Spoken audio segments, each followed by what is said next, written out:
କ'ଣ ତାକୁ ପଠଉଛନ୍ତି ସେ ପିଲା କିଛି ମାନେ ମାନେ ଅଭାବ ବୋଲି ସେ କିଛି ଏବେ ଏବେ ତାର କଲେଣି ତାକୁ ଆଡ଼ିସନ୍ କଲେଣି ତାର ଆଶା ଥିଲା ତାକୁ ଗୋଟେ ବଡ଼ ସ୍କୁଲରେ ମୁଁ ପଢ଼େଇବି ଭଲ ଇଂଲିଶ ଇଏରେ ଆଉ ଇଏ ତ ପଢ଼େଇବେନି ଏଠି ତାକୁ ଓଡ଼ିଆରେ କେଉଁଠି ବର୍ଷରେ ଆଡ଼ିସନ୍ କରିଦେବା ତା ନାନୀ କହିଥିଲା ଏବେ ତା ଆଶାଟା ପୁଣି ପୂରଣ କରିକି ତାକୁ ଏ ବର୍ଷ ଡିଏଭିରୁ ତାକୁ ପୁଣି ନେଇକି ଅଚିଟ୍ ଇଣ୍ଟରନ୍ୟାସନାଲ୍ ସ୍କୁଲ ବାଙ୍ଗାଲୋରରେ ତାକୁ ଆଡ଼ିସନ୍ କରିବି ଅଲରେଡ଼ି ଆଡ଼ିସନ୍ ଦେଇଦେଲେଣି ପେମେଣ୍ଟ କରିସାରିଲେଣି ତାକୁ ସେଠି ଏତେ ହେଇପାରିବ କ'ଣ ଅସୁବିଧା ଅଛି ତା ମାମୁଁ ଫାମୁଁ ସବୁ ତ ବୁଝିବେ ବୁଝୁଛନ୍ତି ସବୁ ବୁଝିବେ କିଛି ଅସୁବିଧା ନାହିଁ ମୁଁ ତ ଖାଇବାକୁ କେହି ନାହିଁ ମୁଁ ତ ଆମେ ଇଏ ଆଉ ଝିଅର ତ ସେତେବେଳେ ସଫିସିଏଣ୍ଟ ରୋଜଗାର ଇନକମ୍ ଥିଲା ତାହା ଇନକମ୍ରେ ଦୁଇ ଜଣ ଆରାମରେ ଚଳିଥାନ୍ତି ଭଲ ଲାଗିଲାନି ଆଉ ସେ ବି ଏଇଠି ଥିଲାବେଳେ ମଧ୍ୟ ସେ ସବୁବେଳେ ଆସେ ମୁଁ ଜାଣି ଗଦେଇ ଦେଇଛି ମାଛ ମାଂସ ଯାହା ଖାଉ ଆଣି ଗଦେଇ ଦେଇଛି ଖାଆନ୍ତି ଆରାମରେ ମାନେ ଖାଇକି ରହ ସେ ବି ଭଲ ଲାଗିଲାନି ତାକୁ ଦରକାର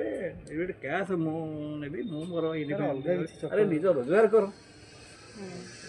କର ଯାହା କର ମୁଁ ସେଥିପାଇଁ କହିବା କଥା ଆଜିକାଲି ଯୁବପିଢ଼ିକୁ ମୁଁ ଗୋଟେ ସନ୍ଦେଶ ଦେଉଛି ଯେ ଆକ୍ଚୁଆଲି ମାନେ ସାଥୀ ବାଛିବା ପୂର୍ବରୁ ଗୋଟେ ଚିନ୍ତା କର ଠିକ୍ ଜିନିଷଟାକୁ ବାଛ କ୍ୱାଲିଟିଟା ଦେଖ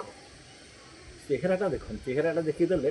ଭବିଷ୍ୟତରେ ସେଇଟା ମାନେ କମ୍ ବେଶୀ ଦିନ କଣ୍ଟିନ୍ୟୁ କରିବି ଚେହେରାଟା କାଲି ନଷ୍ଟ ହେଇଯିବ କିନ୍ତୁ କ୍ୱାଲିଟିଟା ଭଲ ପର୍ଯ୍ୟନ୍ତ ରହିବ ପିଲା ରୋଜଗାର ନ ଆଉ ରୋଜଗାର ନଥିଲେ ସେଇଟା ହେଉଛି ସବୁ ଡେଞ୍ଜରସ୍ ଜିନିଷ ସେଇଟା ଯେ ପୁଅ ରୋଜଗାର ନାହିଁ ଖାଲି ସୁନ୍ଦର ଦେଖିକି ଝିଅ ତାକୁ ଚଏସ୍ କରିଦେଲା ଅଢ଼େଇ ଦିନ ପରେ ତାଙ୍କର କାରଣ ସେ ଝିଅକୁ ସିଏ ଭଲ ପାଇବନି କିଏ ଆଉ ନ ପାଇଲେ ଝିଅ ତ ଅଟୋମେଟିକ୍ ତାକୁ ପେଟ୍ କରିବ ଆଜିକାଲି ବହୁତ ଗୋଟା କେଉଁଠି ସେୟା ନା ଖାଲି ଭଲ ପାଇଯିବା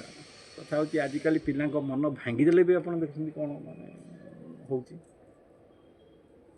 ପିଲାଙ୍କ ମନ ଭାଙ୍ଗିଦେଲେ ମଧ୍ୟ ଆଜିକାଲି ପିଲାଙ୍କୁ ବୁଝେଇବ ବୁଝିପାରିଲାନି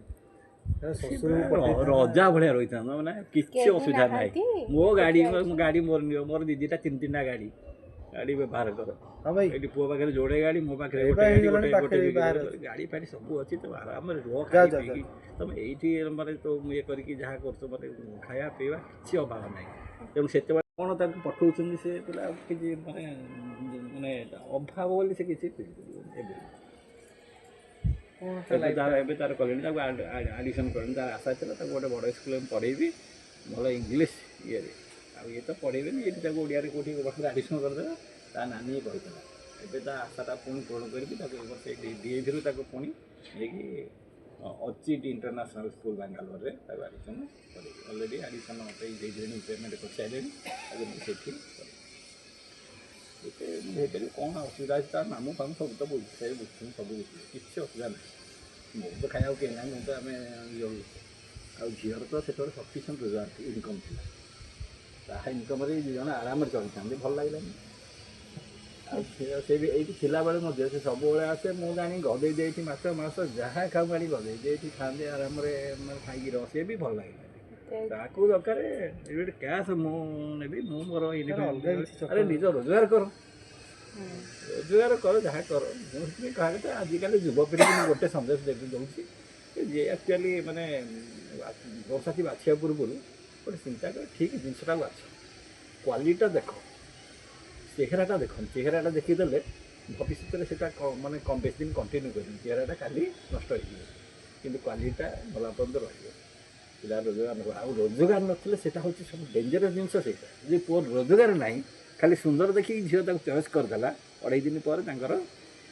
କାରଣ ସେ ଝିଅକୁ ସିଏ ଭଲ ପାଇବନି କିଏ ଆଉ ନ ପାଇଲେ ଝିଅ ତ ଅଟୋମେଟିକ୍ ତାକୁ ପେଟ୍ କରିବ ଆଜିକାଲି ବହୁତ ଗୋଟା କେଉଁଠି ସେୟା ନା ଖାଲି ଭଲ ପାଇଯିବା କଥା ହେଉଛି ଆଜିକାଲି ପିଲାଙ୍କ ମନ ଭାଙ୍ଗିଦେଲେ ବି ଆପଣ ଦେଖୁଛନ୍ତି କ'ଣ ମାନେ ହେଉଛି ପିଲାଙ୍କ ମନ ଭାଙ୍ଗିଦେଲେ ମଧ୍ୟ ଆଜିକାଲି ପିଲାଙ୍କୁ ବୁଝେଇବ ବୁଝିପାରିଲାନି ରଜା ଭଳିଆ ରହିଥାନ୍ତା ମାନେ କିଛି ଅସୁବିଧା ନାହିଁ ମୋ ଗାଡ଼ି ମୋର ନିଅ ମୋର ଦିଦିଟା ତିନିଟା ଗାଡ଼ି ବ୍ୟବହାର କର ଏଠି ପୁଅ ପାଖରେ ଯୋଡ଼େ ଗାଡ଼ି ମୋ ପାଖରେ ଗାଡ଼ି ଫାଡ଼ି ସବୁ ଅଛି ତ ଆରାମରେ ରୁହ ଖାଇକି ତମେ ଏଇଠି ମାନେ ତ ଇଏ କରିକି ଯାହା କରୁଛ ମାନେ ଖାଇବା ପିଇବା କିଛି ଅଭାବ ନାହିଁ ତେଣୁ ସେତେବେଳେ